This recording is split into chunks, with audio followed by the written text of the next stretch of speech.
Hello and welcome to Center Ice Cardcast, your one-stop podcast shop for all things hockey cards. My name is Eric Andrews, also known in the hobby as Hammerhawks, and I'm joined by my co-host and fellow hobbyist Aaron Goldstein, better known as Crease Collector.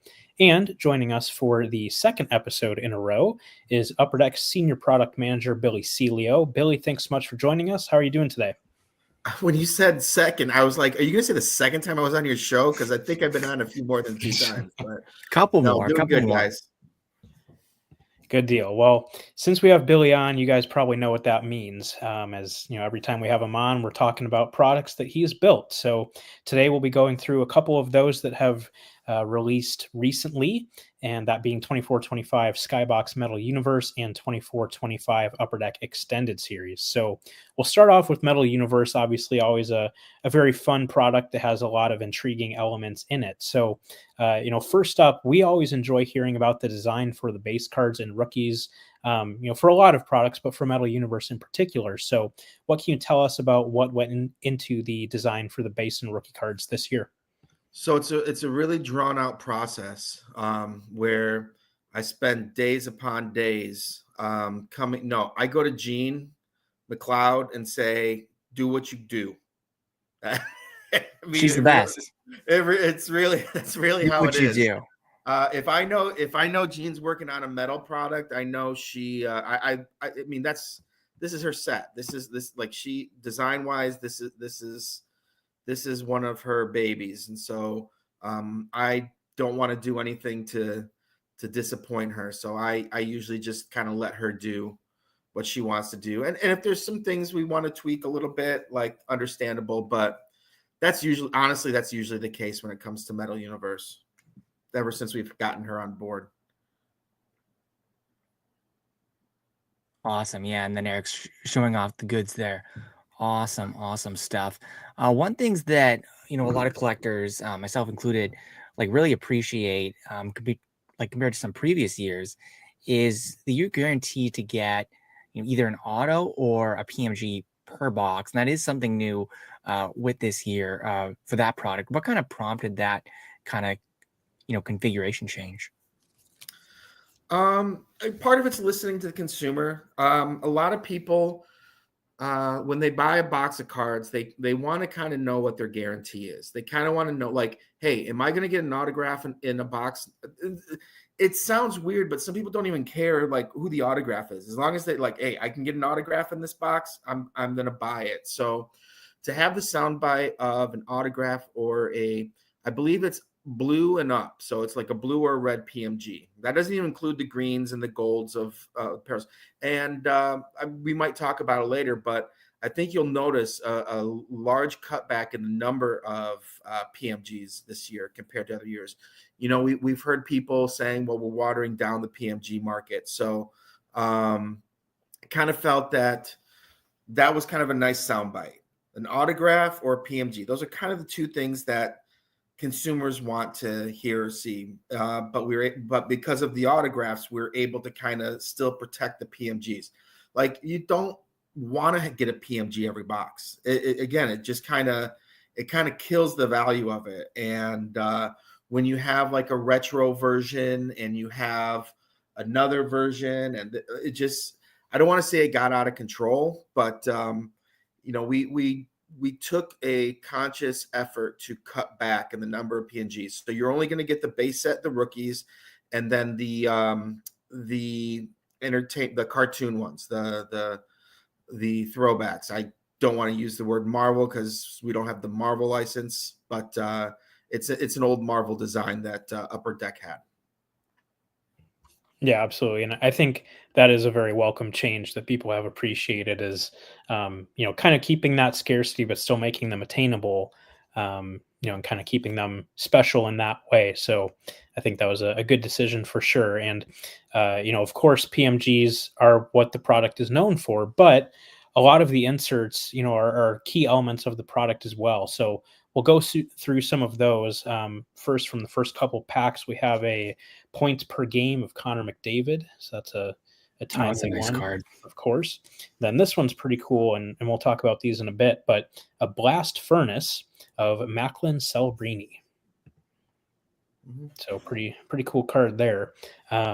So yeah, with the inserts, I'll just kind of list some of the more common inserts, and you can share what comes to mind for the inspiration behind the ideas for the inserts and the designs. So first up, premium prospects. Premium prospects, again, it's kind of like it's something that's been done year after year. A lot of times when I'll write a brief, Metal Universe is kind of a different beast when it comes to inserts in general. You've seen some weird stuff from me. I know that. Sometimes it's fun. Sometimes people are like, "What in the world is this thing that looks like a piece of cheese?" I purposely have fun with it because there were always these weird, just kind of crazy inserts. Some of them are great, some of them are weird, some of them they might not hit like they're supposed to, but it's still a fun set to build. So, but Premium Prospects is an insert that's usually there every year. And so what I'll do is I'll just kind of show some old examples and say, you want to kind of stick with branding. You want to stick with, what these cards look like regularly, but you can twist it up a little bit. But like the technology that you potentially use on the cards, whether it's rainbow foil board or deco foil or whatever, you kind of want to stay a little bit consistent with that. But again, I think this is one that Gene's like, hey, I got an idea for this. And what a lot of people might not know is like, I'll go in and talk to Gene. And Gene is one of those people that will constantly say, hey, like I have this idea. I have like she'll show me different stuff. Like she'll show the group, she'll show us stuff, and so do some of our other designers also. I use Gene because people know who Gene is, but we have other designers that'll do the same thing. But then it's just like, okay, and I'll literally be like, I want that. I'll find a home for it. And so like that's where some of the inserts come from too, is just Gene having an idea and whatnot. But she kind of had an idea for premium prospect or for premium prospects this year. So I kind of let her go with what she was feeling. Nice. I was going to get to this insert later, but pulled one in the next pack, so I guess we can talk about it now. Already kind of alluded to it earlier, but we got a 2013 retro of nice. Nick Suzuki. Hey, that's a nice looking card. I love that these. One. Love the shine. I love these cards. It's That's nice. Great. Sorry, I'm completely cutting you off, Aaron. I'm sorry. No. It's your baby. I love it though. Those are fun cards, and those are pretty rare. Also, so 1 in 240 packs. Yeah, congrats on that. And that's not even in like your autograph or PMG hit. Like that's your rare hit, or one of your rare hits in the box. So those are just kind of like, it's like you see people bringing in artwork into trading card sets a lot more nowadays, ourselves and our competitors. And I feel that we should use stuff that like Fanimation. That's an old insert. That's something that we've done before. So I felt, with Fanimation back in the day, like let's bring back Fanimation instead of trying to copy what other people are doing.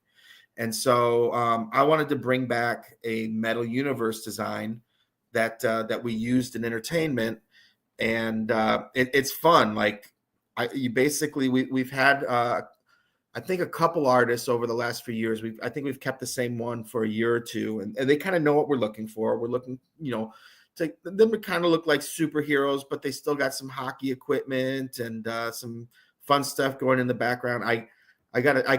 Here, let me show you a sneak peek. Probably shouldn't do this. I'll get in trouble, but I'm so excited. Next year's, and I'm only showing you because it's my team. We'll take anything we can get.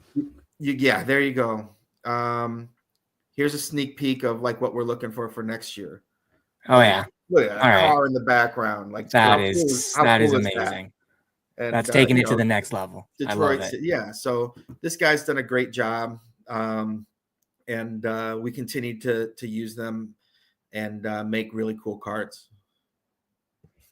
That's awesome, and thanks for showing that. We appreciate it. Yep. Oh, just a second. Human Resources is calling me. There we go. Right. And Billy's getting cut off in 3, 2, 1. All right. Yeah. See you later. Next up, we'll do a pair of Z-related inserts with Z-Force and Gen Z. Yeah. you know, being an older person, you know, you keep hearing of all these generations and you know, the younger ones. So I kind of wanted a young insert, and that I literally put like Gen Z is this from this age to this age. So you can only put players in from that specific year grouping for that insert. But you know, it's a nice insert to be able to get younger players, and it might be like second or third year players. Like, what's funny is a lot of times we'll get like rookies and they'll have 1,000,000 rookie cards, and then you won't see them again for like a few years Right? because they're not like That the always top makes me so mad. superstar. So, you know, I try to theme a lot of inserts to try to still get some people in there. You guys will know that I do enforcer sets every now and then. I do goalie sets, as I'm sure you know. And you know, this is kind of like younger players still getting represented on their teams. And then Z-Force, again, it's just one of those staples to Metal Universe for the past year or two, and it's just kind of fun to come up with really cool designs. It was funny, like we started it off. This is a great example of just myself and the designer working together, because I think the designer came up with a really cool design, and then and so cool that like, we even use it for the box, you know. And I'm just like, this is really cool, but what if we make this part and make it black? So it's kind of like black with the bright colors. And he switched a couple things up, and you get what you see now. And I think the cards look really nice. It's a really cool design. Yeah, you know, the bright colors on the with the black background, I think really shine in that insert. Yeah, absolutely. Definitely a cool look. Next pack, my favorite card so far, the Jacob Slavin base card. Oh, here we go. And then for an actual hit, we have a Dawning autograph for the Nashville Predators of Jonathan Marchessault. Nice. So this is actually one of my favorite inserts. So a lot of times when you deal with foil boards or you deal with chromium stock and stuff like that, it's just like that people want to see the shine and stuff. And I purposely, and so to knock out that shine, we call it opaque white, and that's what will knock off the pattern. That's what will knock out the shine and stuff. And you can put the 4-color on top of it. And so I specifically said, like, I want this whole top of this card opaque. I don't want you to see the foil through it. And what I want is the bottom part to kind of represent ice. And then I even had them, you can see, put the reflection. Yeah. I didn't want the opaque behind the reflection. I wanted the paper to kind of soak in the colors of the person, so it really looks like a reflection. And you got this stupid auto that's in the way of being able to really see it. But I really like those cards. They came out like, there's times where a card is executed exactly how you anticipate it and want it, and that's one of those instances. That's fantastic. Nice. That's always satisfying, I'm sure. There's the dog. There they are. They Nice. heard a truck. I'm dog sitting right now. Next up, we pulled one earlier, Blast Furnace. Yeah, that's another one that's it's dibble dabbled its way into our Metal Universe sets. You've seen it in some of our entertainment sets, and just kind of wanted to bring it. And I think you've seen it in our multi-sport. I don't know if I've done it in hockey, and this is the first time you've seen it in hockey. As I said, there's a lot of inserts back in the day when I first started doing Metal Universe, building the sets, that I saved some stuff. And I believe this is the first Blast Furnace, but you can correct me if I'm wrong. But I haven't done it more than twice if I did it already. So it's one of those that I just kind of, you haven't seen in a while. I wanted to bring back so you guys could, the nostalgia of the set. And that's one thing I do with Metal Universe is I have a lot of the old inserts, and then I also give our designers an opportunity to create their own legacy with Metal Universe. And one thing I think that you've seen also is the retro designs have actually been cut back more and more, where it's Blast Furnace, but it's not the Blast Furnace that we made previously. You know, it's a brand new blast furnace. So that's another thing that we're doing a lot more with a lot of our products. But Metal Universe for sure. You still have your, you know, the animation, you know, retros, but other than that, that's what I should probably call them, as the animation retros now. But yeah, I think they look cool. Love it. Yep. Was that Celebrini? It was. Yep. Nice. That we got earlier. Very Good nice. hit. Good hit. So that's, I think that's either just a regular hit or that's one of your rare hits. So there's like a super rare hit or numbered card, which I think is your Marvel or your animation one. I think you've got your rare, you got your autograph. So you're basically opening up a dead box. No, I'm just kidding. There might be more. You got some good stuff already. You might have a number. Not sure if that's a good sign or a bad sign, but there's three, like at least three big hits, and that's one thing that we wanted to improve on also. You know, one thing I mentioned in the previous set is like, hey guys, there's like 5 or 6 inserts that these are rare inserts. These are case hit level inserts, and they were just kind of being passed over. But those might come one a box, or what, you know, or one a whatever, and then it's kind of mixed in with some other stuff. I wanted to kind of have like at least 3, and then you'd have your autograph or your PMG or whatever. So it was like you had 2 hits. I kind of wanted to add another hit level card in each box, along with that auto and PMG guarantee. So you'll see there's more rare cards than last year and in this year's Metal Universe. Nice. Next up, and pulled one in this pack here, so good timing. Search Engines. This one of JJ Peterka. Yeah, this one it's people get excited because they see the green. Right. But I wanted Still some nice color cards. to it. It looked a little boring when it was all silver, so we added a color to it. It's a fun little insert. Looking back at it now, and I can admit this, I think we probably should have had more lines of text, like, because that seems like a big space. Obviously there's autograph versions, and the autos go where the big space is, and that's tough to do sometimes with cards. Is when you have an insert and then there's an auto parallel, making sure that non-auto version doesn't look like there's a big missing, like a gap, that you know there's supposed to be an auto there. And I think this is one of those instances where it's kind of a fun little insert. It's nothing too special about it, but I think maybe with a 5th black, we should have added a few more lines of text in there and then removed it. And you probably could have had a little bit of fun with the lines that you put in there, like, you know, who is Barkov dating, or, you know, just something, you know, that you see in Google. Yeah, random stuff. Did you see the video of Barkov like banging on his neighbor's door? Yeah. Like, what was he there? Like 5 a.m. or something? Yeah, it was crazy. Classic. It was amazing. Like I'm not sure if you should be mad or just happy. I'm not sure if someone banged my door at 5 a.m. I don't know. Even if it's a Stanley Cup, man, I like my sleep, but hey, that's all right. Yeah, next year you'll see a doorbell parallel. Yeah, exactly. Like or like funny. A Day with the Cup, that blurry sort of, night vision camera, like Day with the Cup. He's sitting there 5 a.m. I mean, you're here, folks. Here. If we do that, I'll give you credit, but that sounds good. Any money. No, that's fine. That's fine. Just seeing it done would be hilarious. I wonder if that's possible. I'll have Burroughs give you one of his Marc-Andre Fleury cards. There we go. That's good. Good trade-off right there. Yeah, hilarious idea. Speaking of goalies, next insert is Counterpoise, and we got a speckle parallel numbered out of 199 of Darcy Kemper. Nice. Oh, that looks so awesome.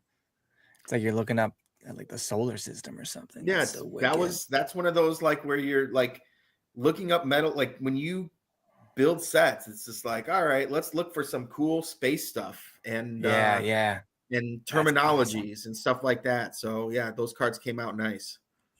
That's awesome. Very cool. Next up, a couple here, Silver Shots and Alphabetical.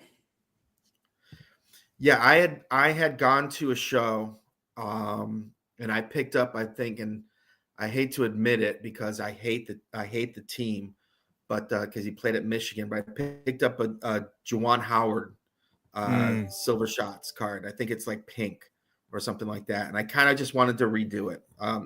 It's very similar to the basketball version of it, but we kind of changed the color on it. But it was a cool, it got my attention when I bought the card. That's why I bought it. So I bought it so I could remember to put it in a set later down the road. That's great. So I still have it in my collection. Now that we've done it, maybe I can just give that to one of my friends from that are Michigan fans. But yeah, so we just kind of reintroduced the Silver Shots because, I mean, yeah, it's a basketball term, but you shooting hockey too, so it worked out perfect. That's awesome. Very cool. And then alphabetical. Yeah, this is, I think someone compared it to my Aspects card a little bit. And I again, you just kind of, you look through art, you look through images. I do a lot of research just looking at artwork and looking at photography and stuff. And I'm like, it'd be kind of cool to do an insert of every single letter and then have a player. And I'm just like, I'm asking my crew, I'm like, make sure do we have a player that can represent every single letter in the alphabet? And they either like, yeah, we got it. So I'm like, okay, that sounds like a fun idea. And yeah, there's some inserts that, like the I, it's like a little skinny thing there, but it was just a fun little like spell the alphabet, use players with those names. And honestly, it's a chance to get some players in there that might not have base cards or whatever, but they're lucky that their name starts with an X or something. Yeah. Yeah, very true. I know the Arbor Jack Eye is probably kind of, a unique opportunity to do something like that. So that's cool. Get caught up here a little bit. I haven't been showing too many of the base rookies, but we got a decent name here in Will Smith. Yeah. One of the top guys, of course. Then we talked about them earlier, but the premium prospects, this one of Nikolai Kovalenko. And I think the foil board on these looks really nice. Yeah, a lot of great uses of foil. I think that's the trend I'm seeing. Like, full on the card, just it really, really, really pops. So kudos to you on that. One I like, a Search Engines of Frank Nazer for the Blackhawks. Nice. And then rounding out kind of the quote unquote common inserts, points per game.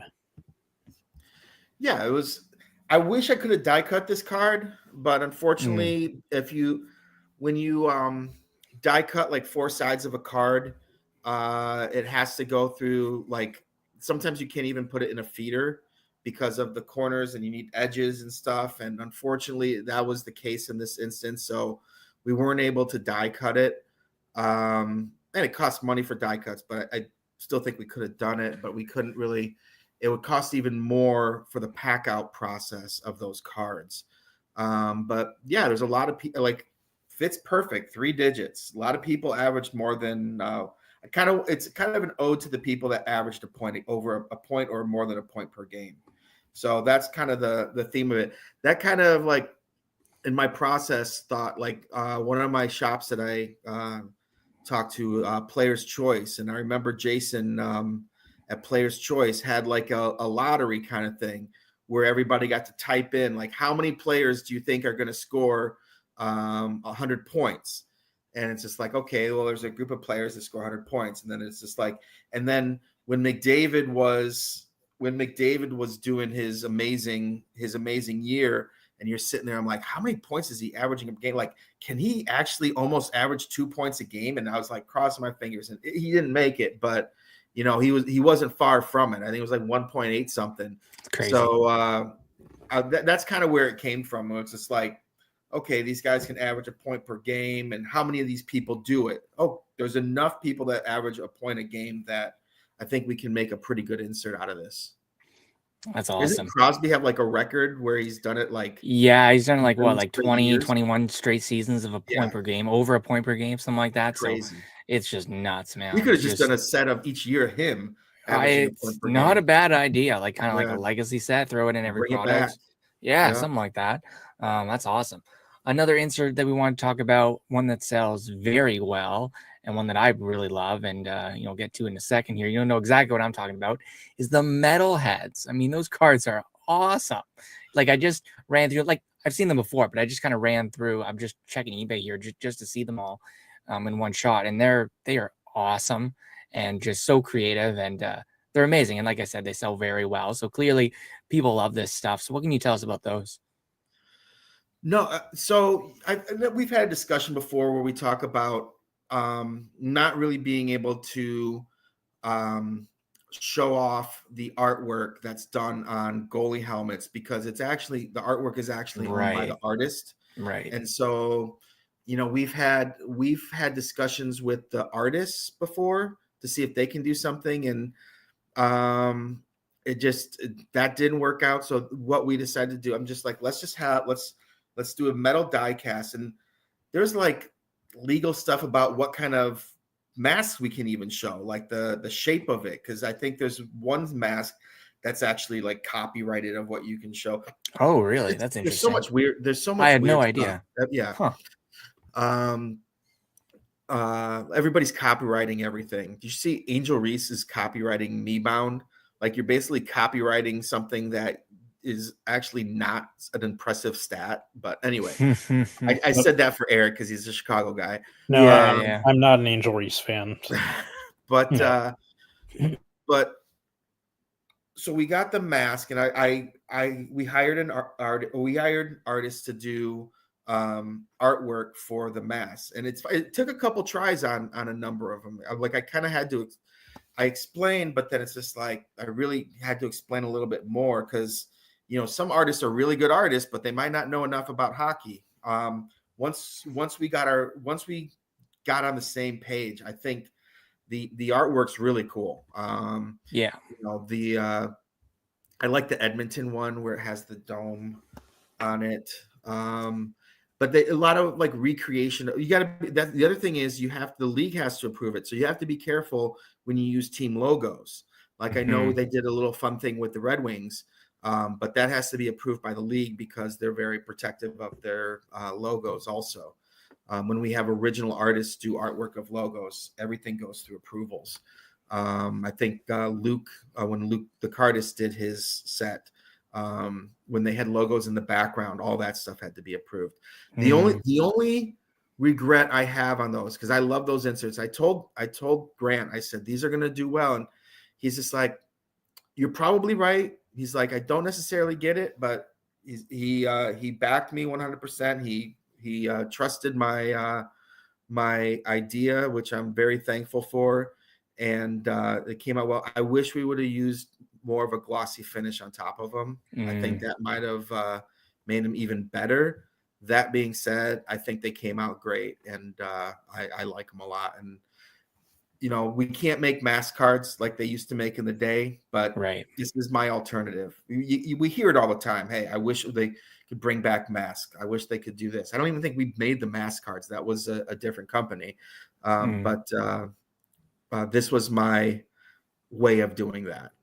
Yeah, I mean, no, it's definitely really creative. I mean, you did, as much as you could, even with the challenges that you kind of laid out. And again, people are responding. So, it was a good, gut feeling. You trusted it, and you relied on it, and you went with it. And like you said, you had that backing, which was great. And like we said off the top, I mean, these things are just flying right now, and people are definitely responding, and they love it. They absolutely love it. So. Kudos on that. And I just wanted to bring up that because I think they're great cards. Yeah, they're affordable, but they're still nice hits. Like when you get one in a box, you're getting you're getting something back out of it. Yep. But they're not like another insert I'm sure you're going to talk about soon. But they're you can collect the set and not break your piggy bank. Yeah, absolutely. That's really cool. Catching up on the last few packs of premium prospects of Zach Bolduc, as well as Logan Stankoven, and one of those aforementioned Gen Z cards of Quinn Hughes. The green foil works. I love it very well for that card. So very cool. So turning to some of the more difficult inserts, obviously we already talked about the 2013 retro, the animation cards, but some of the other ones, and like I said, these ones have much longer odds. So we'll just go through some of these. First up, microfibers. Yeah, sometimes you see technology and you you sit there and you try to find something that matches it. Microfibers isn't necessarily a hockey term or anything like that, but if you look at the paper that we use and the design and stuff, it kind of feels like microfibers to it. So that's where we went with that one. It's just I wanted to really show off the technology on those inserts, and they look really cool if you see one in person. Nice. On the button. So this one was fun. This one I initially had, and I'm just like, we wanted to move that spot on all over the card because you had to, I mean, this is like, we had to get that paper made because when it goes through, it's like the end of the stick the blade of the stick has to be where that one spot is. And unfortunately, they couldn't do that. So we ended up having to move the pictures. And so we're like, okay, it's going to be on this side or this side, depending on whatever. So we kind of had to move the photos to match the spot. And I think that's not the easiest task for our designers. It's a little extra work, but I think they did a good job. And it looks really cool. It looks different than what you've seen before. That's the whole thing with Metal Universe. I want to give you something you haven't seen before. And that's another one of those inserts where, it's the spot of where they're making contact with the puck and then it kind of goes out. Those cards are awesome. It's very like hypnotic. And there's also the gold ones as well, which they're very gold and they're phenomenal. You didn't hit one of them, Eric. Next time. Yeah, maybe. We'll see. Next pack. This one hurts a little bit. I know, Billy, you'll appreciate this card. It's just a base card, but for the Detroit Red Wings. Patrick Kane. There we go. It's a great card. Look at how good he looks in that red. That's real fantastic. Red. Real red. I like that one. Real red. Pretty sure that's the only Kane Red Wings card I have, but oh well. Going back to the alphabeticals, this one is Alex Ovechkin. So just to illustrate the idea there, pretty cool cards. That's great. Yeah, like collecting the entire alphabet. I think a lot of people will do that.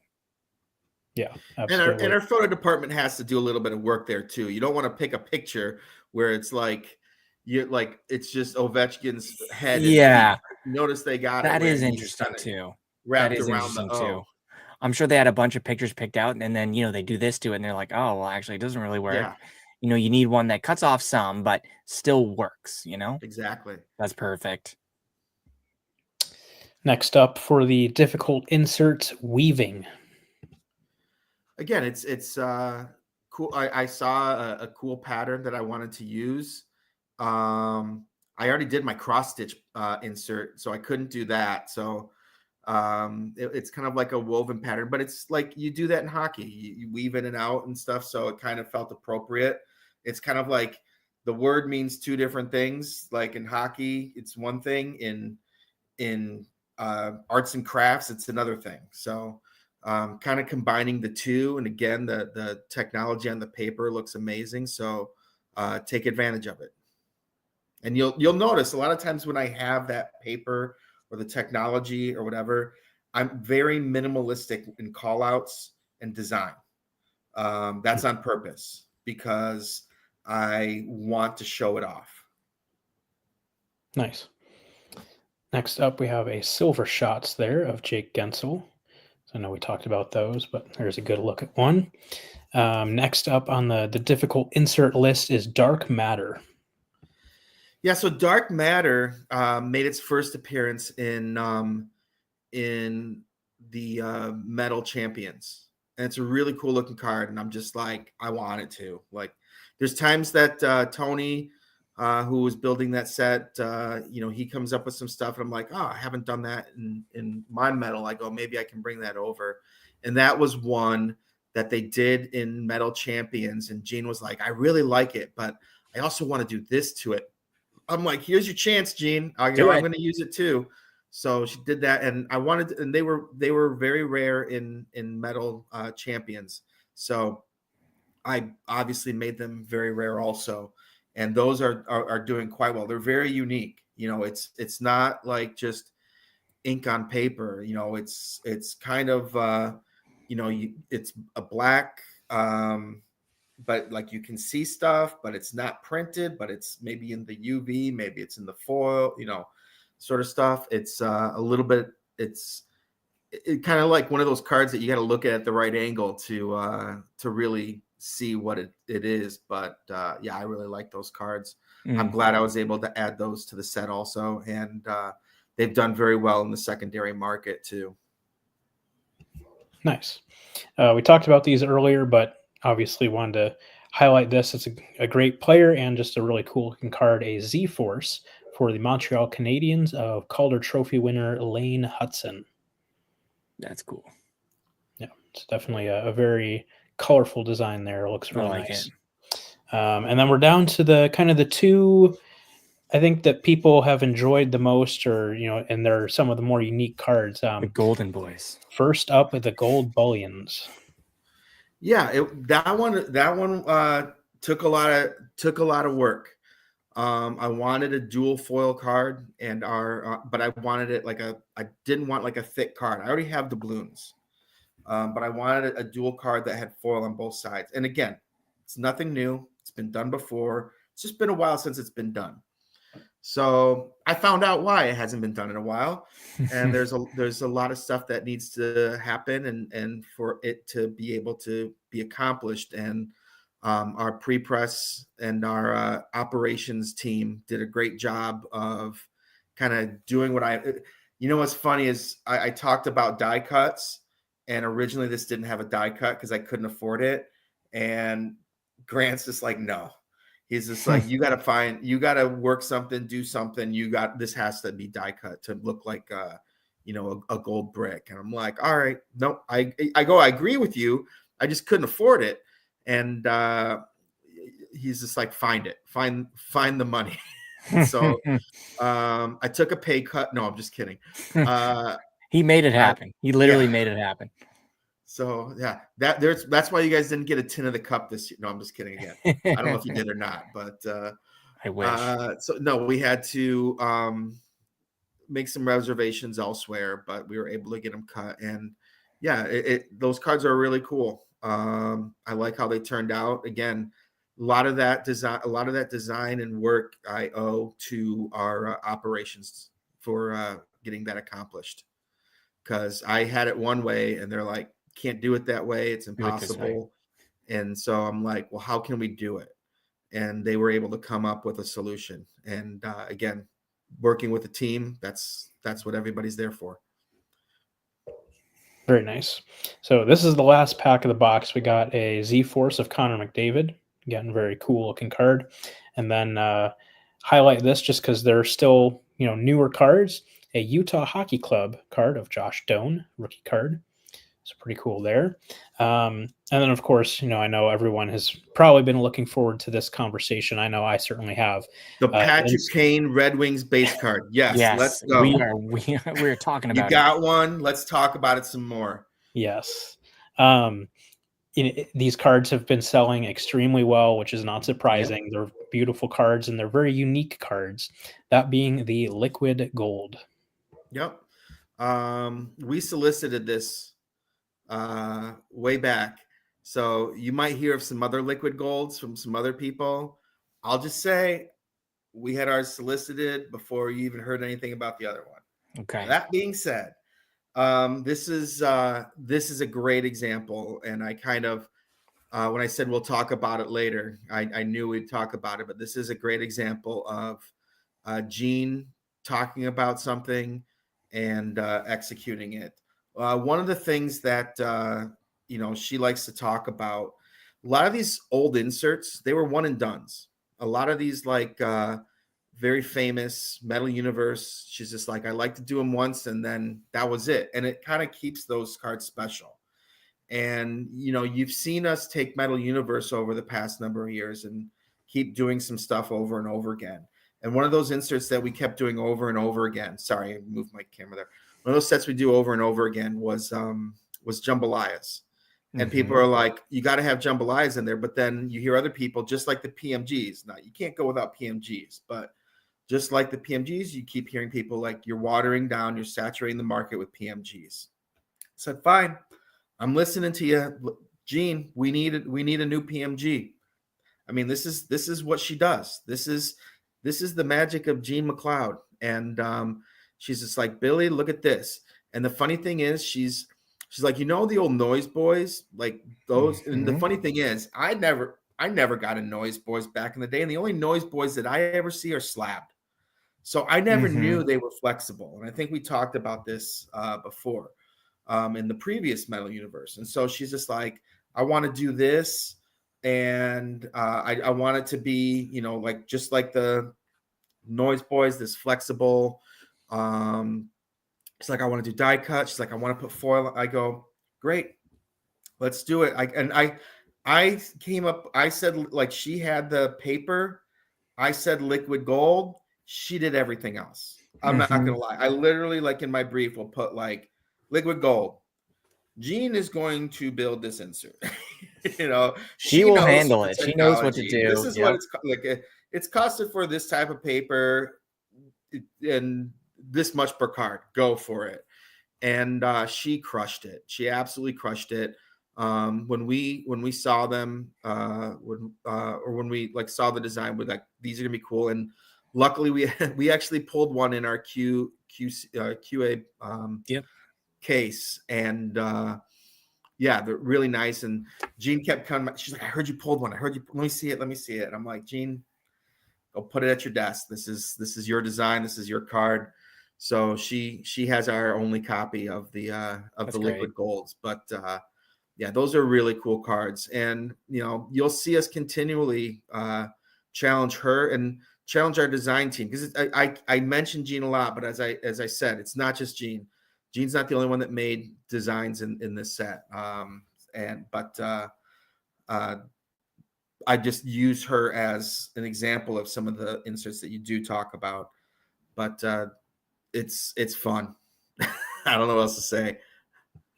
Yeah, they're really cool cards, and like I said, obviously the hobby has been appreciating them, given how strongly they sell for, and for good reason, absolutely. So, job well done to Jean on those for sure.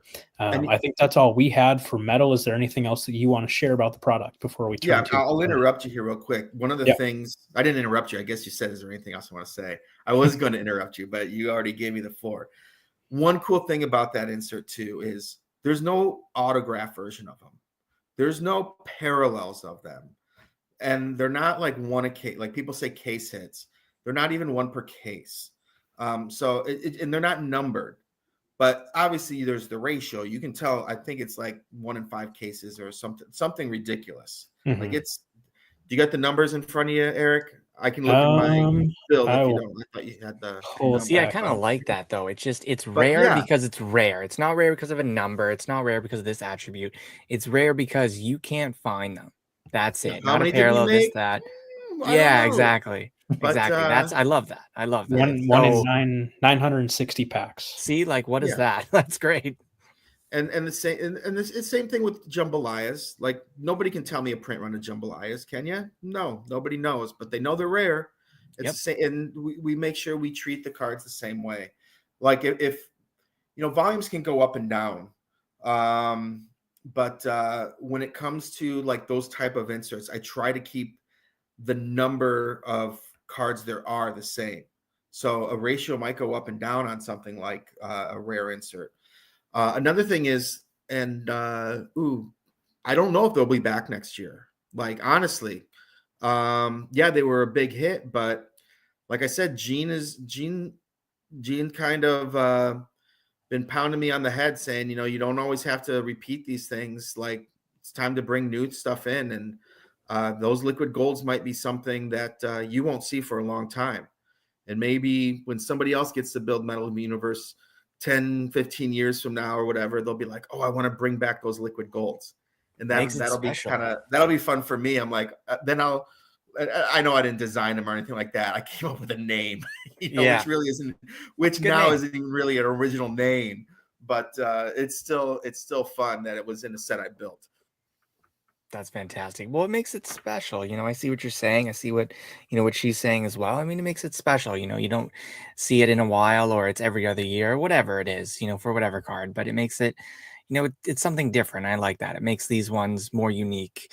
Well, more unique than they already are. So it's great. And kind of like you said too, there aren't parallels, there aren't autograph versions, but they don't need those things. No, you don't. It speaks for itself. Yeah. So, yeah, job well done on those, like I said, and the product as a whole. So we will turn to 24-25 extended series now.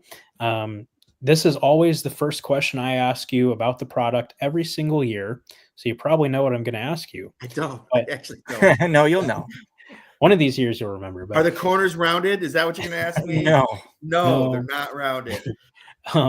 Can you remind everyone what the name of the product is and what it is not? It is not Series 3. And you want to know what's funny? I keep catching myself calling it Series 3 now. Just because like you've spoken out so much against it. Grant never calls metallics. He calls it Metal X. And now I'm catching myself calling it Series 3, but it is Upper Deck Extended Hockey Extended Series. There we go. Just so we know, just so we're clear.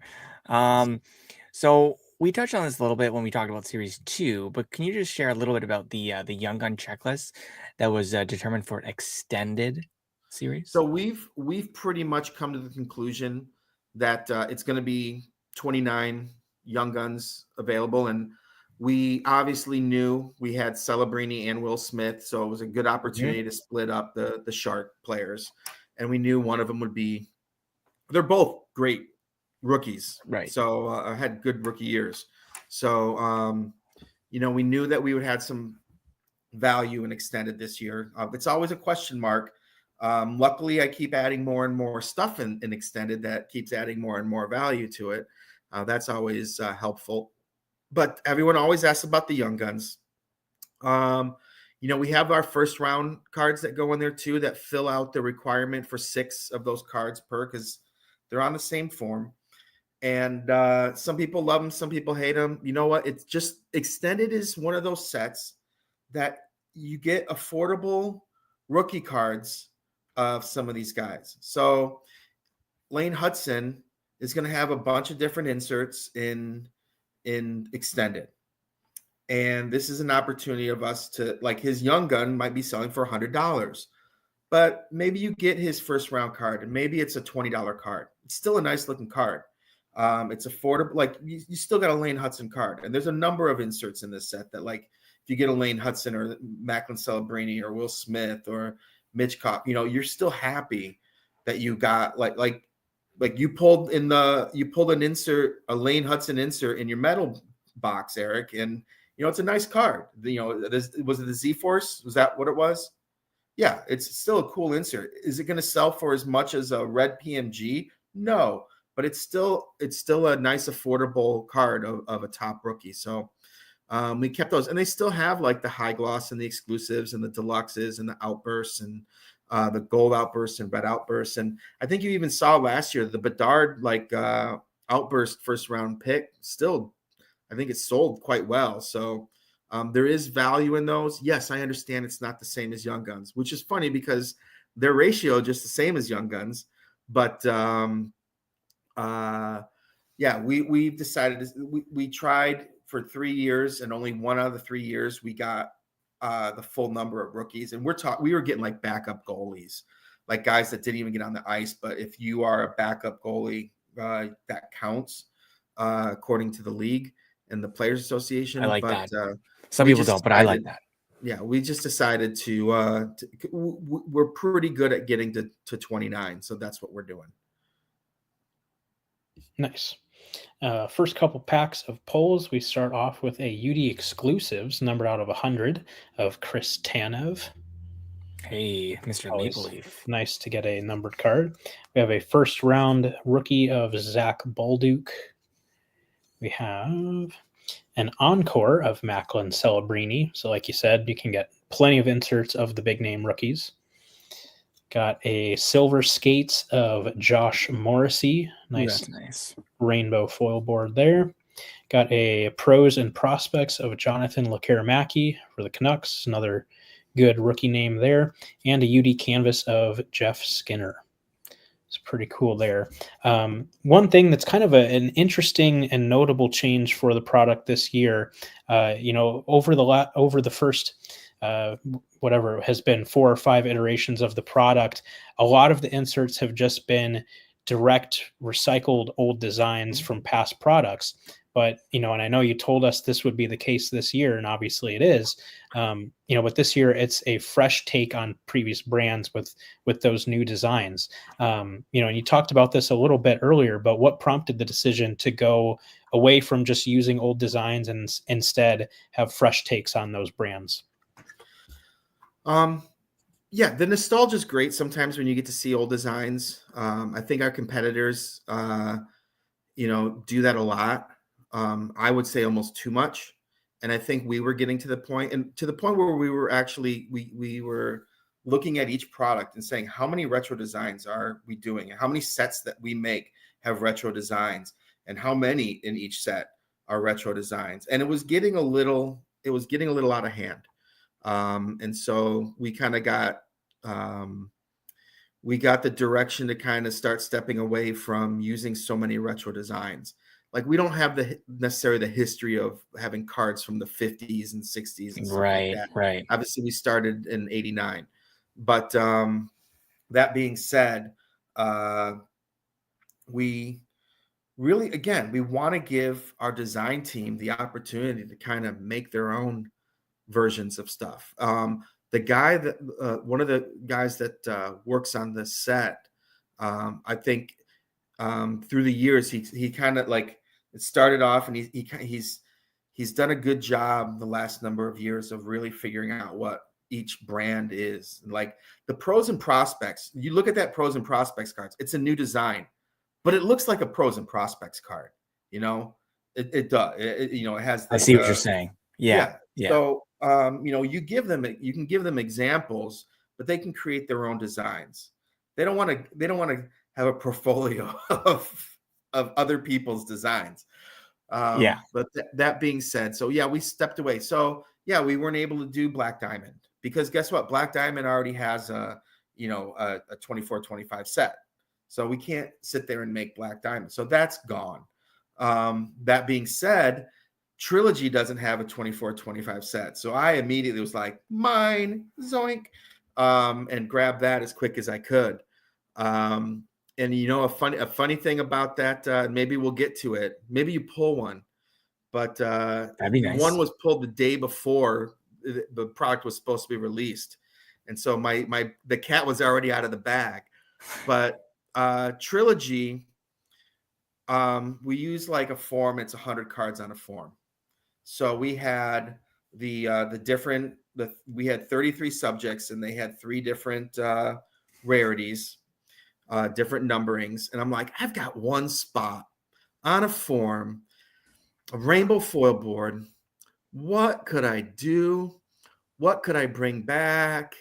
And I don't want to search on my phone. I know I have a picture of it on my phone, but I was just like, man, I made somebody's Hall of Fame with my Fire People card, my thermal threats, and so I made a Bedard thermal thread that is that's pretty much, I think, the only Easter egg I left for you guys, because we were trying to kind of put more out there of what you're going to get in the box. But there is an Easter egg thermal thread, and those are extremely rare. Like, I don't know how many you've seen since that opening day, but one.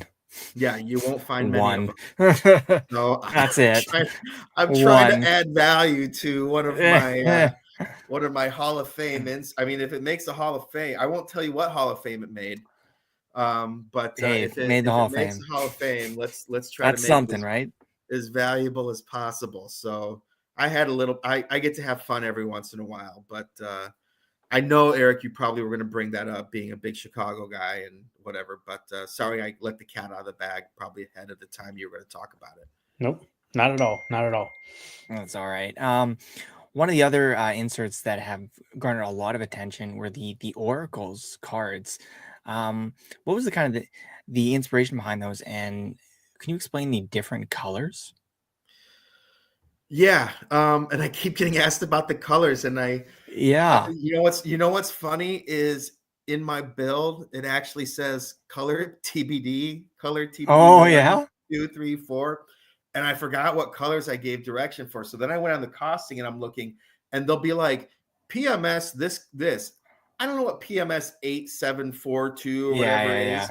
and so I had to go back and look, and I don't remember them all now. I apologize, but That's all right. I will explain it to you. They look great. So the oracles is actually it's kind of I saw a movie poster, and you guys know I like my movies and celebrities and stuff like that. I saw a really cool poster, and I'm like, man, this would be cool.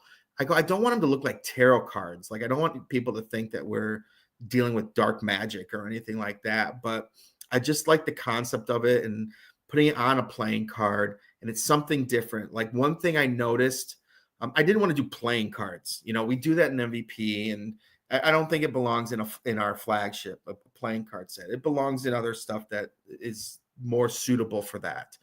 But like one thing, when I had like the Deep Roots card, and it was like a different texture and a different like style type of card, I wanted to do something like that in extended, where it's just like a different type of card. And then being on a playing card obviously has a different texture. Now we all know what playing cards feel like. It's nothing new, as opposed to like the Deep Roots. But yeah, that's kind of, it came from inspiration of a movie poster I saw, and then it took a couple iterations of trying to figure it out. Like I just wanted that like black and one color kind of feel to it. And then the colors. So cards 1 through 40 is your first chunk, and I can't remember what color those are. I apologize. Then cards 41 through 60 are the SPs, and that's a different color. Then there's a parallel of that, and the parallel are two different colors again.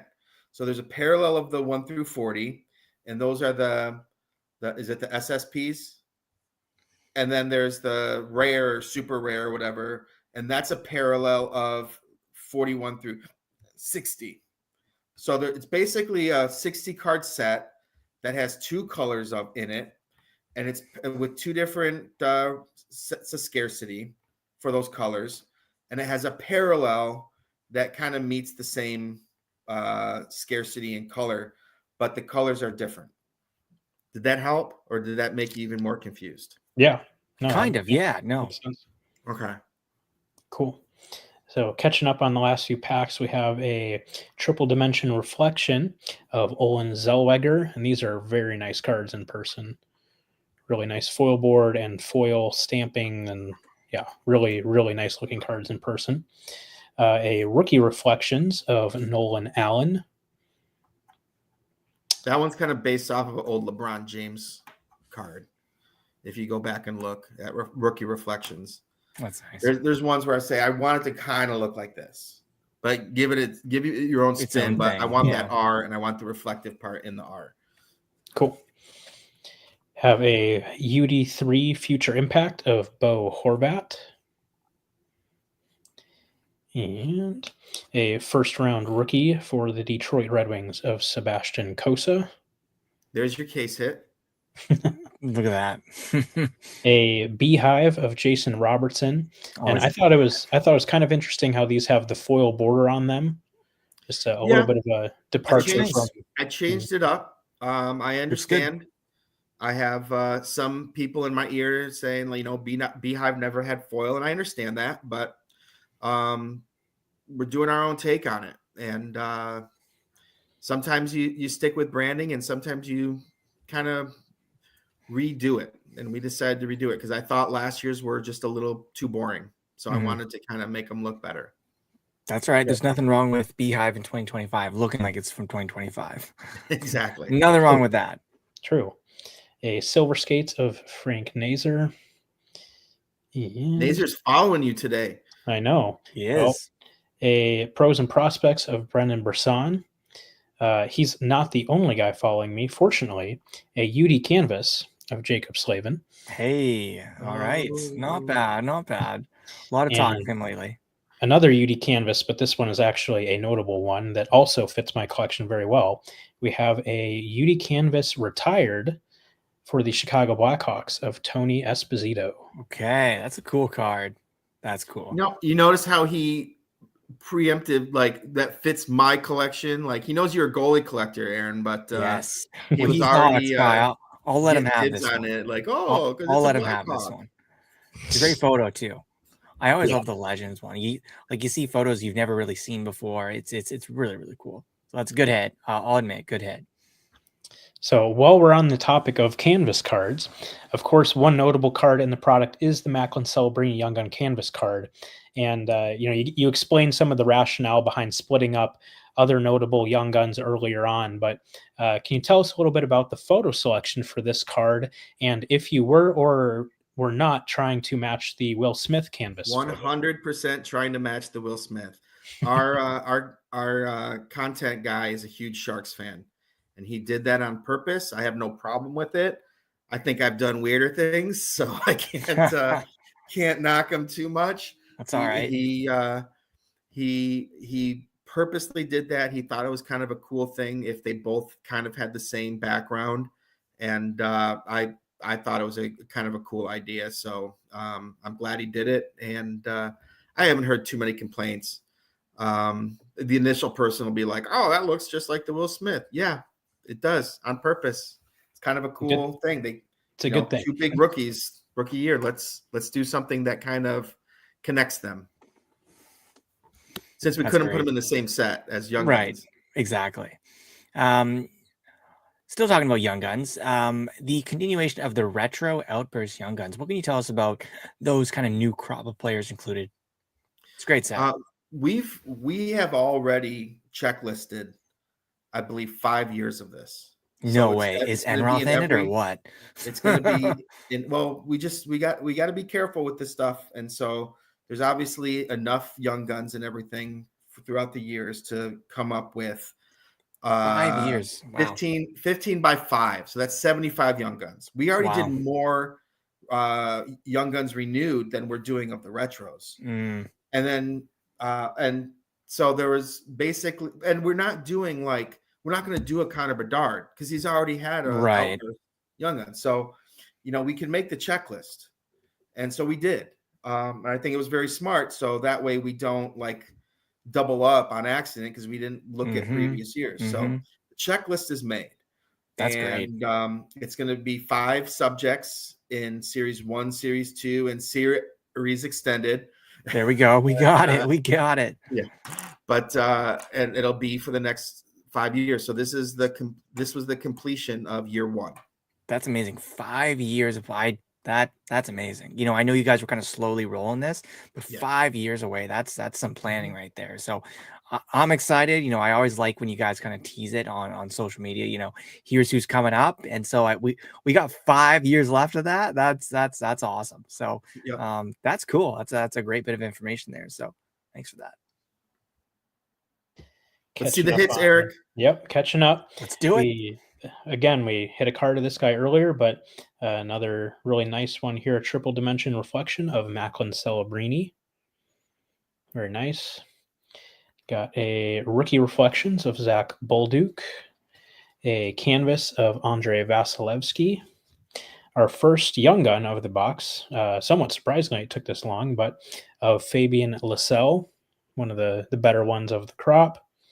Well, again, technically, you got the first round pick. Yes. Costa, so that kind of counts. Yeah. We've gotten a few of those, but that's the first true Young Gun there. We got an outburst of Nick Seeler.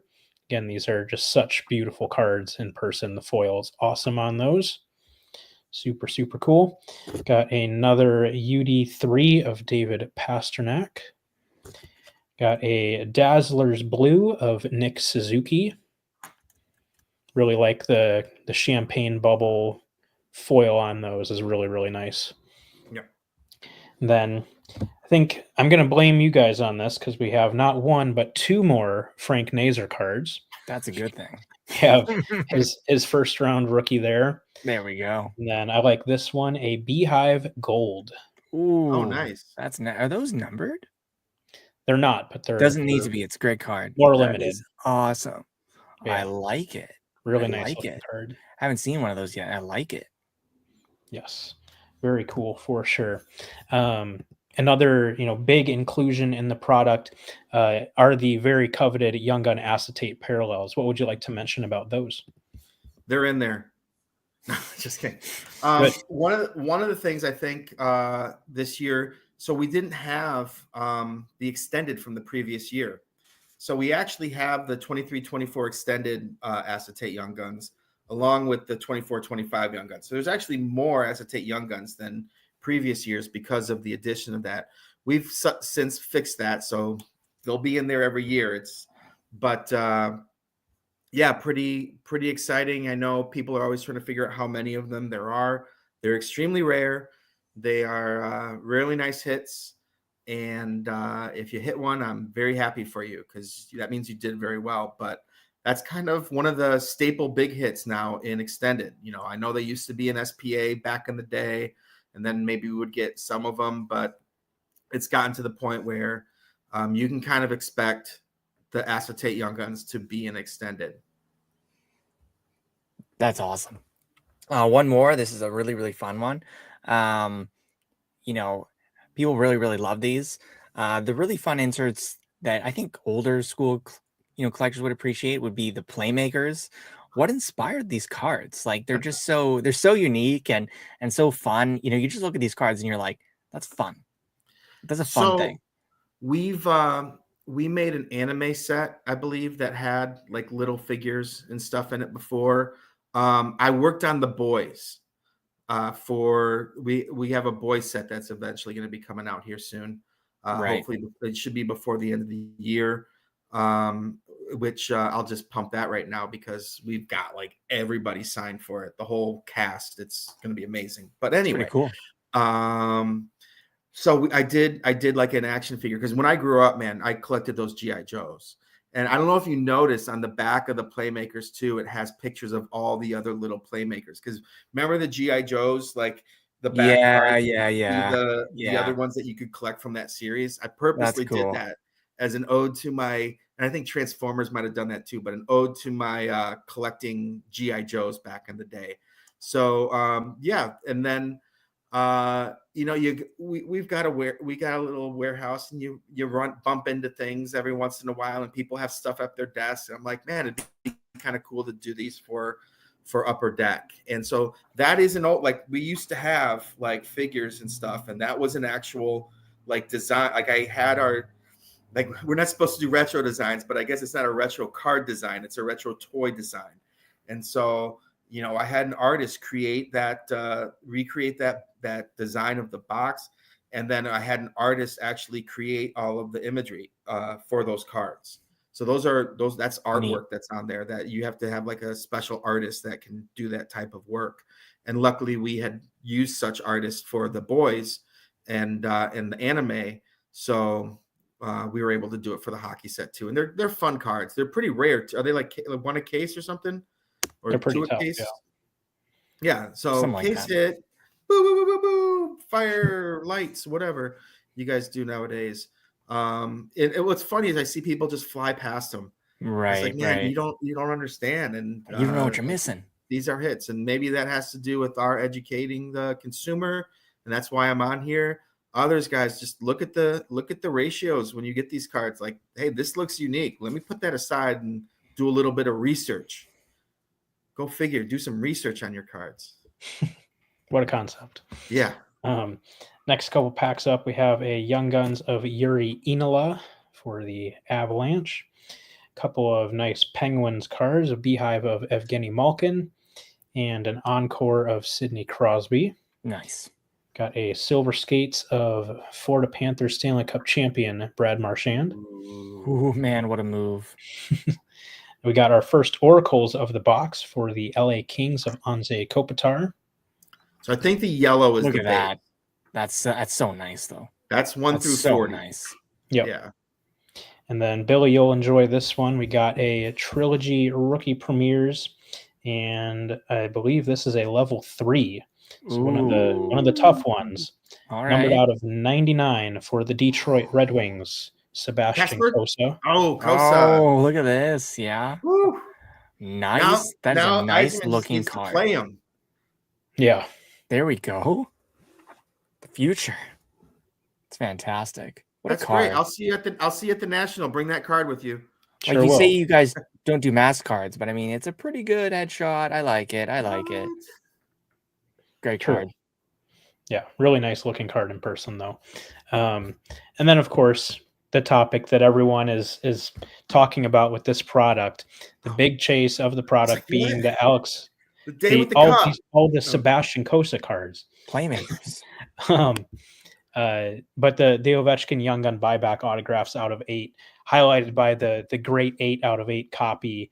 That's cool. All of them signed with the beautiful blue paint pens and hand numbered by Ovechkin too, which is another fun little tidbit. But what prompted the creation of these cards, and why was extended the right place for them?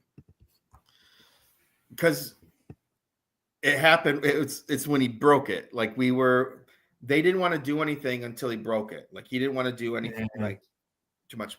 Obviously, we've been talking about this for a year. When I say talking about this, I mean Ovechkin breaking the record. Right. I was completely wrong. I thought he was going to do it in the first or second week of next season. I thought it was going to kind of, no, they're just like, we're going to get this guy his goals. And the team was on fire. Like he went one of the best nuclear, records man. in the NHL. Yeah, that definitely helped. I should have known better. Never should have doubted him. But I just thought I thought he'd score like 30 something goals, but I just thought he would just need a couple more. Proved everyone wrong. Luckily, he didn't have to pull the Hank Aaron where he, has to the first week into the season break the record. But we had been planning stuff for a year. We've been working with him and his people on what to do. Obviously, you saw we had a Ovechkin set ready to go on EPAC as soon as he broke the record. We have other things that we have planned also. Cool. People think we have these young guns just lying around like, oh, they can just go and find get a fistful of young guns. Yeah, no. We actually went out and bought what's funny is we bought 9. And we bought 9 because you just never know if something's going to get damaged. Yeah, or that's fair. Or whatever. That's fair. So if you want to say, hey, do you have any young guns of Ovechkin lying around? Yes, we do. One. We have one because we wanted to make sure it wasn't like something didn't happen. But that being said, I think it came out great. We sat there and wondered like, okay, how, like, should he inscribe stuff? Should he do like, we didn't want to get too crazy. We didn't want to get too crazy with it. You've seen some other stuff, people drawing aliens on their stuff or whatever. But like the great 8 out of 8, I thought was pretty clever.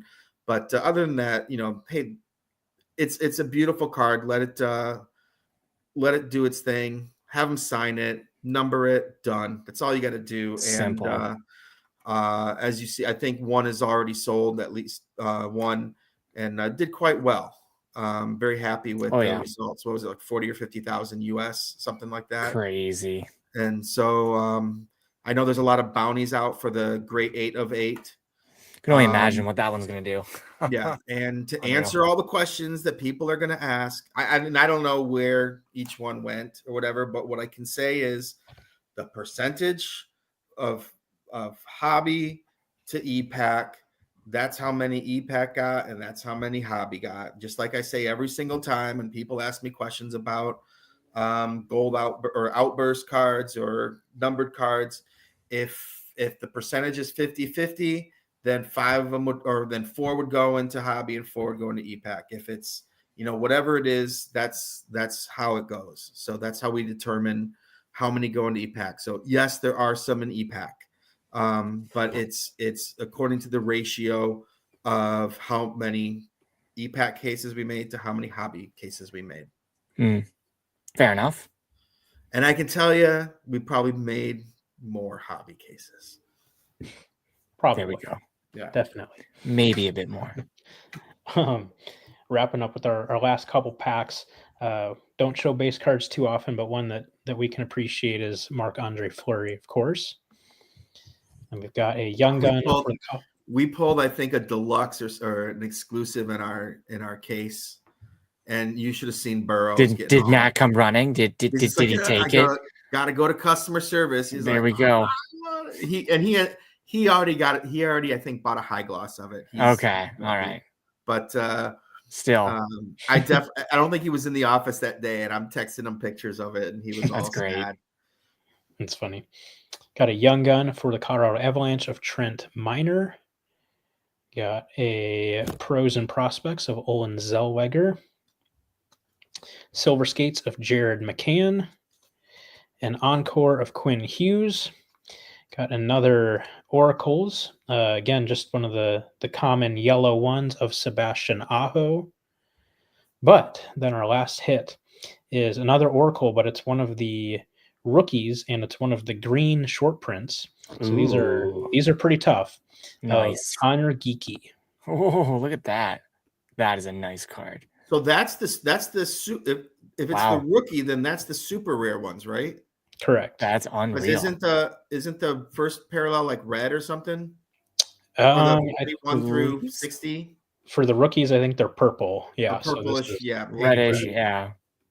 So yeah, that's amazing. Very rare. Nice. Here, I'll look it up for you. Just a second on the rarity. Yeah, definitely very cool looking cards. And then of course the backs of the cards also match the color as well. So yeah, that's cool. The green. The rare are 1 in 1. The rare are 1 in 180. So that's not even. Those are less than 1 per case. Man, nice. Because a case is 144 packs. Very cool. That's awesome. Yeah, they're nice. That's awesome. And then I know you wanted to touch on the Day with the Cup cards as well. Oh no, I was just joking. When you were. But they are fun and nice cards. Yeah, it's the second wave of them. You know, we put as many as we can in series 1 and put all the rest in series 2, because you know you're pretty limited on the amount of time that you get. So our photo department will be like, we have this many, we don't have this many, blah blah blah. So yeah, but they're in there. Cool. I think that's all we had. Is there anything else you want to add about Extended? Yeah. I'm just peeking at my stuff. There's also variations, different types of variations that like I would definitely just check in case you didn't get what you consider 3 hits. There's Swagnificent as always. Then there's the All-Star Skills variation. There's like the special games, like the outdoor game, like the Winter Classic or Heritage Classic, stuff like that. So be on the lookout for variations. And because you guys don't always look at your cards like you should and you miss them, we actually do call it out on the back of the cards now. Okay. You have the variation. You see Eric right now, he's like focused on something in the corner. I bet you he's looking through his base cards. Maybe there's a variation. Maybe. Sneaky. That's great. He's looking. That's all right. Awesome. Yeah, I think that's all we've got. Is there anything else you want to plug or pitch before we call it a night? Yeah. So Ice just came out not too long ago. Looks People good. seem to be having a lot of fun with that. And then just this week, Parker's Champions came out, and Pat built that. I love it. And did a great job. I think like I built the first one. I think Matthew built the next one. I think Pat's been able to learn a lot from those first 2 sets and just continue to improve on it. And I think he did a great job. One of the sneaky things that I don't know if we necessarily plugged out there like we should have, but there's a cut signature set in there. And I believe it's the full, he got a full set of all the Red Wings. I'm saying because I'm a Red Wings fan, of course, but of all the Red Wings that won the Stanley Cup final that year, of the of the throwback set. Yeah, it's like a bonus pack. You know what's funny is we had to do a bonus pack because that year that he's replicating, the cards are taller than the other ones, like just a little bit, but they wouldn't fit in our packaging. Oh, no way! Packs. So we had to make a bonus pack. So the bonus pack's not even like you could get a bonus pack, a really good bonus pack, in a really good box. Like you never know. Wow. But yeah, it's a cut signature set of the That's full. cool. Like it's not one card with all of them on it, but he has a cut Right. signature for every Red Wing that won a championship that year, which is pretty awesome. Hey, that is amazing. I'm sure we'll be on the lookout for that. Yeah, that's amazing. Yep. Perfect. Awesome. Well, as always, we really appreciate your time and all the insight that you provide. So, yeah, thanks again for joining us. Yep. I'm just glad the dogs didn't bark the whole time because I'm That's telling right. you, We got one or two. they get excited. I got 4 of them. I'm 4 of watching them now. Yeah, they're all one of them's like 16 or 17 years old, and then the other one's like a year old. So It's a big they're range. crazy, but it's fun. They love cards. I'm sure they were listening. That's all right. Yes. Cool. Good deal. Well, as always, we appreciate your time. No problem, guys. Thanks a lot. Take care, Billy. See ya. All right. Always good to have Billy on. You know, he always has some really good insight. Just blown away by the the retro outburst that, we have 5 more years of that. I wasn't aware of that, at the start of this pod. So, that's really cool for me. I've always loved those, like I said, those teasers that we get, before every release. So I guess we have a lot more still to come. So that's really cool. Hopefully there's an Enroth, but we'll see. I doubt it, but a guy can dream. We'd have to be going for about 500 years to get there. Yes, I think so. Just so they run out of other young guns to use, but it'll get there. Yeah. But yeah, it's great. We might not be around for it when it happens, but someone will be lucky enough to get it. Someone will enjoy those. That's right. One of these millenniums. But anyway, yeah, we always appreciate Billy's time and insight. So much stuff that we learn, whenever he joins. So always a treat to have him on. So, we're almost done with the episode, but normally we start with mail, but of course we want to be respectful of Billy's time when he joins us. So we shifted the mail down to the end of this episode. So I have a few things I'll show, and then Aaron will wrap up with one big, nice card. Just one card for me. One nice card. Emphasis on one. You'll see why. Just one. Anyway, I'll start off with the 3 that I have. First up, if you guys saw the episode recently where we broke UD Premier, you might remember a pretty nice Andrei Kuzmenko retro acetate RPA that we pulled. And I came across a guy on Facebook who has been kind of chipping away at, he's not necessarily, he would say he's going for the sets, but kind of just picking them up here and there, as he's able to, and players that kind of catch his eye. And I know, he lives out kind of in the Vancouver area. So Kuzmenko from that set with a really nice Canucks patch definitely caught his attention, and he was very interested. So we were kind of going back and forth a little bit, and he didn't necessarily have any cards that really fit either my or Aaron's collection. Some nice stuff for sure, but nothing that was like, oh yeah, I got to have that. So kind of just knowing, hey, he really wants this card, kind of just came to the conclusion, like, let's just make something work, so he can get the card. So we ended up doing a trade and sale. So got a little bit of cash that ended up going Aaron's way. And then I got the card in the deal, also from UD Premier, though this is from 21-22, but just a card that when I saw it, even though it doesn't fit my collection necessarily, it's just like, that's a really cool card. I don't mind having that card. Maybe I'll trade it down the road. Speaking of trading down the road, Nick Zimmerman, I know you're in the building. So he's on. If you're interested in this card, let me know, and I'm sure we can figure something out. But from 21-22 Premier, a Premier Mega Patch for the Pittsburgh Penguins of Tristan Jarry. Yeah, that's a nice patch. It's one of the best Penguins patches I've seen in a long time, if ever. Yep. Yeah. I'm sure we'll put a scan of that on socials, but yep. Yeah, Nick he's the Pens guy, so that's why we kind of called you out here. But yeah, he reacted here in the comments. So yeah, exactly. That's holy, what a card. So for those who are audio only, I'm sure that'll be popping up on the socials real soon. So that's a stunning patch. Again, one of the best Penguins patches I've seen in a long time, if ever. So, dang, Yeah, that's really, sweet. really That's nice sweet. with the penguin eye and part of the beak, and there's Yeah, some loose stitching on there and a puck mark yeah. on there, and I uh, can see why you asked me about him.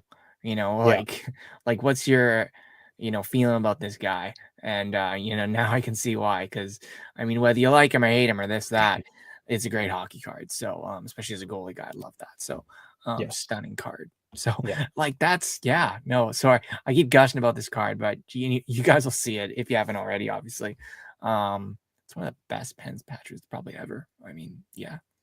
Cool. I'll stop gushing, but sweet. Very, very, very cool card, and I also really like. It's kind of hard to pick up on screen, Sticking but out of the the card. the thick stitching is really, really cool too. Especially the white pieces there Mhm. really stick out, and um, Yeah. very, very, very, very cool patch. So, yeah, like I said, even though it doesn't necessarily specifically fit my collection, it's one of those cards where it's like, I don't mind having that in the meantime, and if it Yep. goes to someone else down the road, that's cool. But yeah, just a really cool card. So that was very much a win-win type of trade where he got the Kuzmenko with a very nice patch in its own right that fits his collection extremely well. And then we're able to get some stuff that hopefully we'll be able to do something with down the road. So yeah, just a kind of a cool card to show. And obviously Aaron appreciates it, Nick appreciates it. So Yep. I'm sure some of the rest of you will as well. But then the last two that I'll show definitely fit my collection a little bit better. First one, this is the first time that I had seen this card, so I was glad that I was able to reel it in, though it did cost more than I thought it would go for, but that's kind of just what you got to do for a card like this. From 21-22 Upper Deck Clear Cut, a UD Canvas Signatures Gold 1 of 1 Mm. of Ryan Dzingel. Yep. Yep. That's So, amazing. Huh. It's amazing. yep. Didn't So, I didn't even know he had a card like that. yeah, for whatever reason, they decided to throw him in 22-23 clear. Well, he had some updates from 21-22 Right, that right. he carried over. But yeah, for whatever reason, they included him in a few different sets. He was in the base set. He had champs. He had these canvas cards, and he had a clear cut winners card. So it's like, why are you just randomly creating all these Dzingel cards when he's at the end of his career? But whatever. But yeah, so I had never seen this card, and then it popped up in a Slab Sharks eBay auction, and like I said, it went a little bit higher than I thought. I think it was around 100 US, which is a lot for a Ryan Dzingel card, but it's obviously a popular product, a popular insert. It's a cheap gold 1 of 1 from the set, so I'm sure that was appealing to some people. So yeah, went a little bit higher, but obviously a very cool card to have for the Dzingel collection. So I was Great. glad to, Yeah, I didn't think you'd ever pick up something like that. So yeah, that surprises me, and I love those cards. So yep. that's awesome. Yeah, great pickup. And then the last one, I am a huge fan of these cards. The idea is really cool behind them. Um, and yeah, whenever I see them, I try my best to get them as long as the price isn't insane. And fortunately, this one was pretty fair. I think it ended up being around like 100 or 125 US, which to me is extremely fair for this card. Mm-hmm. I believe this is from 23-24 SP game used. I think it's 23-24. It is the jersey number auto of Ooh. Jacob Slavin. Yeah. Okay. I So dig. it is numbered 74 out of 74, as you see there. Um, but of course, of the 74, only the jersey number copy has the autograph That's amazing. Yeah. included. So they are effectively 1 of 1s. And yeah, I've just always loved the concept of these Love the cards. card too. Yeah, they did a beautiful Looks job, fantastic. beautiful foil board on those, and they do come with the UD Yep. COA as well. So yeah, was very, very happy to see this card pop up on eBay, and then like I said, I think it went cheaper than it should have. So yeah, was very It's a happy win. to add that to my collection.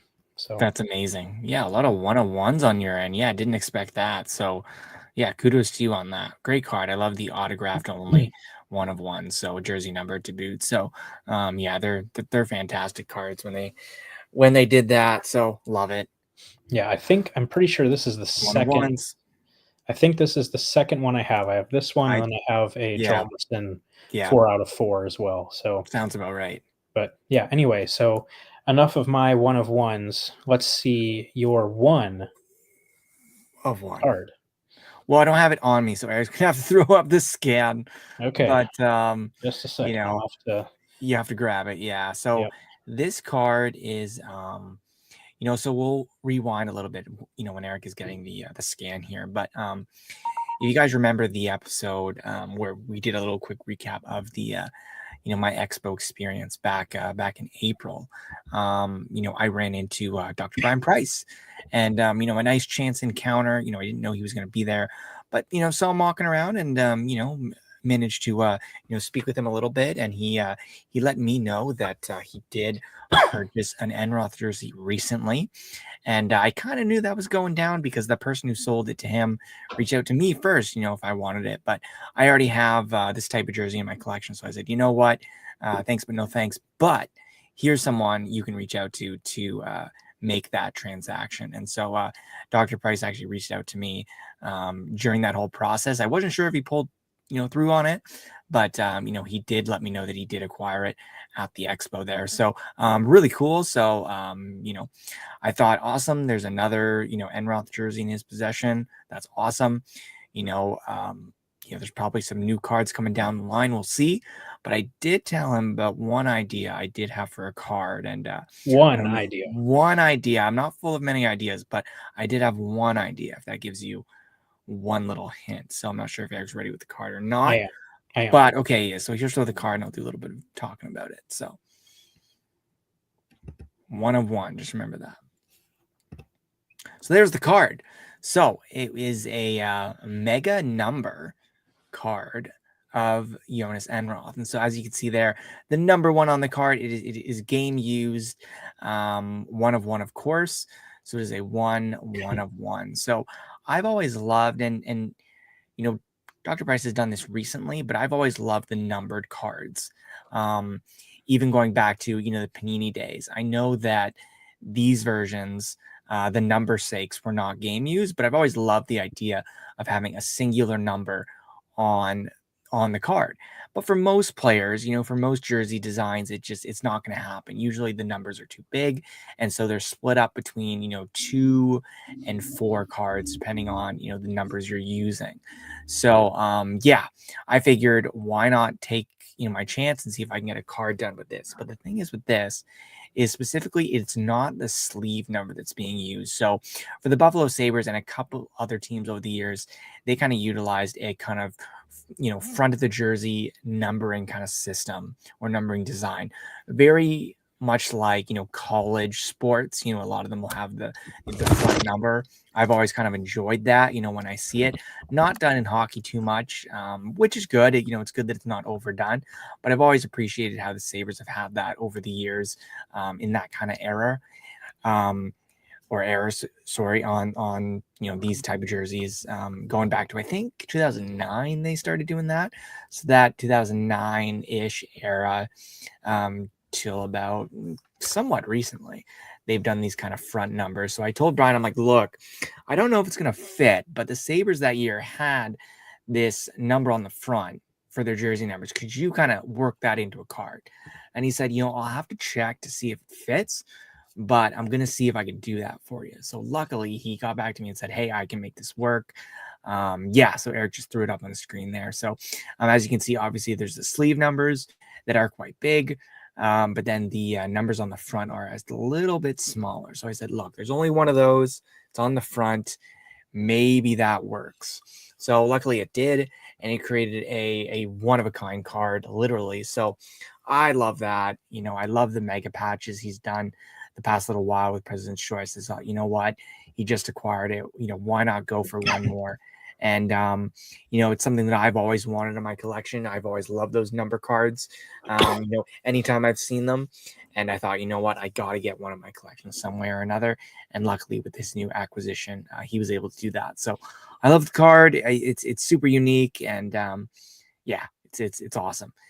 Just a little bit of history. I wanted to kind of swing this in, but personally, I've loved the number one. This is another reason why, I wanted to, do the card as a goalie myself. I've loved the number. Some people might, might think it's too simple, but I've always loved the number one. It's the goalie number, and every time given the opportunity, hey, what number do you want?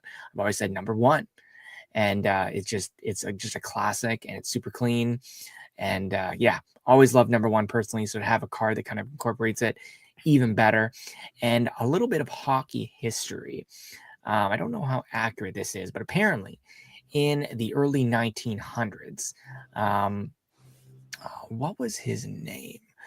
Frank Patrick and, Lester Patrick, his brother, started the PCHA, the Pacific Coast Hockey Association, in 1911. And so when he was sort of, starting that kind of, new league, he wanted to kind of, have some, I guess, format to it. So apparently what he did, taking from, kind of his example that he saw in soccer, is that he kind of added like a numerical kind of value to each position, and he kind of built it from the back up. So the goalie would start with number one, and then there was 7 positions on the ice at the time, and he kind of went from the back out. So starting with the goalie, their positioning was kind of the first positioning, I guess you could say. So he kind of, I guess, put that in motion. And okay, hockey it's this kind of format. It starts with the goalie and it builds out from there. So seeing as how the goalies were kind of laid out as number one, the first position, a lot of people think that that's kind of what originated, once they got into jersey numbers and stuff like that, goalies having the number one, and it kind of, built out from there. And eventually when goalies started wearing the number 30, it was because all those numbers in between were kind of taken. And so it's either you got the first, you got the, number one, or, when they started having 2 goalies, all right, well, you get the last number then, because everything else is taken. And the one is always the goalie number. So of course that's changed a lot since then. But, when hockey started to get more structured, more professional, more formulated, some say that is how, the number one kind of came to be, as, yep, that's the goalie number.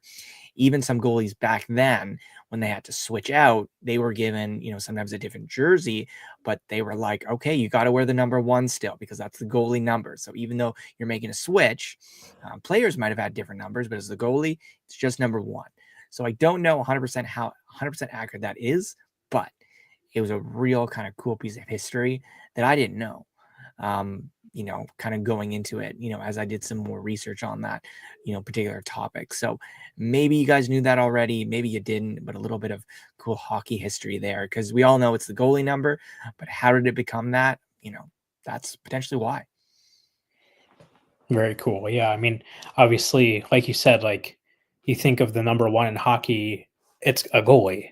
A lot of like sports, but yeah, hockey. You don't see a skater wearing number one. No. I don't think that's ever been done. Probably not, honestly. So, yeah, really cool history there. And, the card itself is super cool. I mean, we've seen this design for, I think throughout this year he's done it. But this year, last year, yeah. But what's really cool, like you said, is being that chest number makes it a little bit smaller. So it fortunately fits on the card literally perfectly. Yeah, that's the first thing I noticed when he sent me kind of his pre-production images. I'm like, that fits literally perfect, like as perfect as you can get it. I wasn't sure with the border and stuff. It was like, if it was a little bit of, cut off, if it came to that, it would have been fine for me, but it just fits perfectly. Yeah, absolutely amazing. And, like you said, the sleeve number would be too big. Right. It wouldn't Still fit. looks great. Looks great. I'd love it on the card, but like this just fits perfectly. Yeah. Just a spectacular card, and the execution is flawless of it. I think the design works really well with it too. And yeah, I know. And this was even a concept that you had kind of been, mentioning to me for a while at this point, Right. you know, Right. before he got the jersey and all that. Like Exactly. you Yeah. were saying, like that would just be a really cool I thing to just do didn't if think it it was was gonna possible. happen. But Yeah. with this new acquisition of that jersey, I'm like, okay, now that could work. You know, let's see if it fits on the card, but maybe this is a thing that could happen. So yeah, perfect execution. Yeah. Very So cool. definitely I was caught off Yeah, guard what when was he your showed it. reaction? Yeah, because Yeah, I was I I wanted to was hide this from you, but I decided against it. yeah, I was caught off guard a little bit, but once I, you know, thought about it, I was like, yeah, like I know he had mentioned wanting to do this one day if it would be possible, and yeah, it came out amazing. So definitely a really cool card, and I know we were kind of bouncing back and forth. This is, maybe not number one, unfortunately, even though Unfortunately. it says it's one, but it's maybe not your best or favorite Enroth card, but it's up there. It's up there. It's something that I just didn't think was possible. It hasn't kind of, sunk in yet, I guess. It just happened so fast. But yeah, it's something I've really kind of wanted for a while. Knew that, okay, well, it's probably not going to happen. But, the stars aligned, and he was able to pick it up recently. And yeah, it just works. And again, a card I never really thought would be in my collection. And yeah, here it is. It's very cool. Awesome. Well, Yep. yeah, kudos to Brian for making that happen, and very, very cool card, and one that, like I said, I know you'll cherish for many years to come. So Definitely. really, really cool there, and obviously a fantastic addition to your collection. So I think we'll leave it at that. This has been a pretty long episode. We're coming up on an hour and 45 minutes almost. So we'll wrap it up and leave it at that. But again, big shout out to Billy for his time and insight. We always appreciate and enjoy that. And then of course some fun and unique mail items as well is always enjoyable little segment for the show. So hopefully you guys enjoyed this one. And as always, please be sure to follow us on social media. We can be found on Facebook, Instagram, and YouTube at Sunrise Cardcast, and on Twitter at SunriseCC. Please also be sure to subscribe to the show on your podcast platform of choice to make sure you never miss a future episode, although we are still having issues with our RSS feed and all We'll of figure it that. out. So I know it's been probably 7 or 8 episodes that have not gotten onto podcast platforms. So hopefully, I mean, if you guys are listening to this, you're doing it on Facebook or YouTube. So, but yeah, hopefully we'll get that sorted out sooner than later. I don't know what's going on, but we'll get to the bottom of it. But once they're back, be sure to subscribe to the show on your podcast platform of choice to make sure you never miss a future episode. Until next time on Sunrise Cardcast, keep collecting those hockey cards.